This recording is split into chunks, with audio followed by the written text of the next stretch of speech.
Welcome back to COMM 1113. You're almost done with the course. Congratulations on making it this far. In chapters 9 and 10, we talk about working in groups and in teams. Now, I can't tell you how many times I've had students say to me, "This is ridiculous. I'm never going to have to work in a group."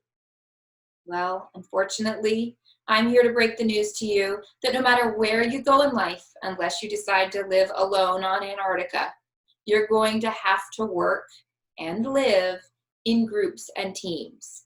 Think about a family. Family is a group, as is a workplace oftentimes.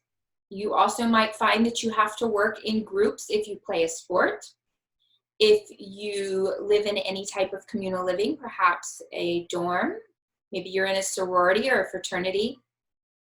There are so many ways in this life that we will have to work and communicate in groups and teams. As you read chapters 9 and 10, I want you to think about what kind of role you play within that group.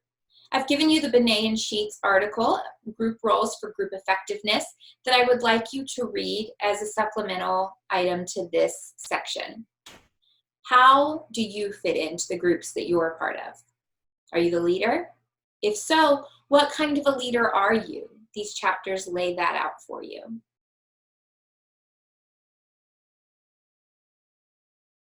You have learned so much in COMM 1113 about being an others-oriented communicator and an audience-oriented presenter.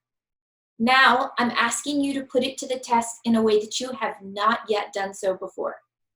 In my opinion, the persuasive speech requires even more audience orientation than an informative speech. If you're going to persuade me about something, I pretty much need to know that you care about me, or that you're speaking to me in a way that I can hear it. I even think about commercials on television.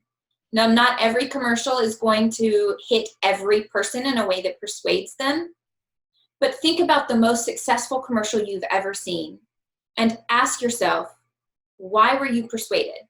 Were you persuaded to donate? Were you persuaded to buy a product? Were you persuaded to change something? And why? I would reckon, there's another Southern word, that it's because they were audience-oriented. One way to make sure that you're being audience-oriented in your persuasion is to use the motivated sequence organizational format. I love this organization. Inherently, it is audience-oriented. Another thing to keep in mind as you're working through your persuasive speech is Aristotle's rhetorical triangle. That is your ethos, your pathos, and your logos. And I'll quickly describe those for you right now. Your ethos is your credibility, your trustworthiness. To be honest, you're not going to persuade me to something if you don't seem credible. So make sure you're keeping your credibility in mind. This also plays into your tone and style, that nonverbal communication that we learned about earlier in this course. Your pathos is your emotion, emotional impact. One great way to accomplish this is to tell me a story. Perhaps you're going to persuade me to wear my seatbelt. Well, tell me a story about somebody who was seriously injured or lost their life in a car accident because they were not wearing their seatbelt.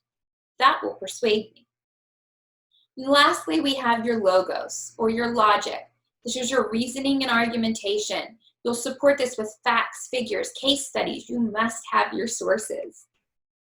Please be careful not to fall into a trap of logical fallacies, which you'll learn more about in chapter 15.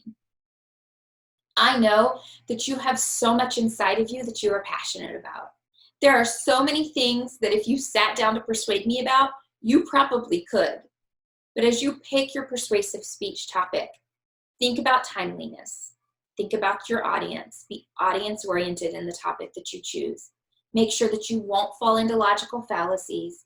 Make sure you can support what you're saying with 4 to 5 sources, one of which must be academic. Make sure you can say it all in your time limit of 3 to 5 minutes. You've got this, and I sit here ready to be persuaded.